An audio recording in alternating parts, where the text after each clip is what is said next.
আবার দূরদর্শনটা দেখেছেন তো? আর কেউ দেখবেন না, ওটাকে দূর করে দিন।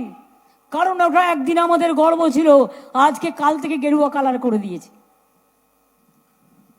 মন কি বাত, গেরুয়া কা বাত, কালার भी গেরুয়া করে দিয়েছে। বলুন তো, বালুরঘাটের মানুষ সাংস্কৃতিক মানুষ, সভ্যতার পীঠস্থানের মানুষ, সঙ্গীতের মানুষ, নাট্য জগতের মানুষ, জ্ঞানী গুণী মানুষ, সভ্যতার সংকটকে যারা দেখে এসছেন, সভ্যতাকে যারা প্রোটেকশন দিয়েছেন, বলুন তো দূরদর্শন চ্যানেল একটা গভর্নমেন্টের চ্যানেল, প্রসার ভারতী তার অটোনমাস বডি, সেটাকে কখনো গেরুয়া কালার করা যায়? আমি আপনাদের জিজ্ঞেস করছি, করা যায়? করা যায়?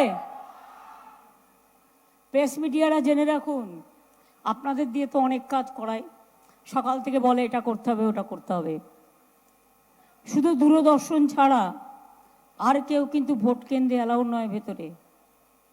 অর্থাৎ গেরুয়া যা আপনাকে তুলে দেবে, আপনি গেরুয়ার সৌজন্যে ওই মিথ্যে কথাটাই দেখাতে বাধ্য থাকবেন।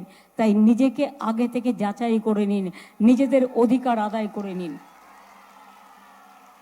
আপনাদেরও কিন্তু অধিকার আছে, দরকার হলে প্রেস কাউন্সিল মিডিয়া দেখে নিন। কিংসুকের শ্বশুরবাড়ি তো বালুরঘাট, ও তো কলকাতা প্রেস ক্লাবেও আছে, দিল্লির যে প্রেস কাউন্সিল আছে সেখানেও আছে। দেখে নিন তো আমি তথ্যটা সঠিক দিলাম কিনা। আমি তো ভুল করতেই পারি, ভুল করলে আমি ক্ষমা চেয়ে নেবো, আমার কোনো আপত্তি নেই।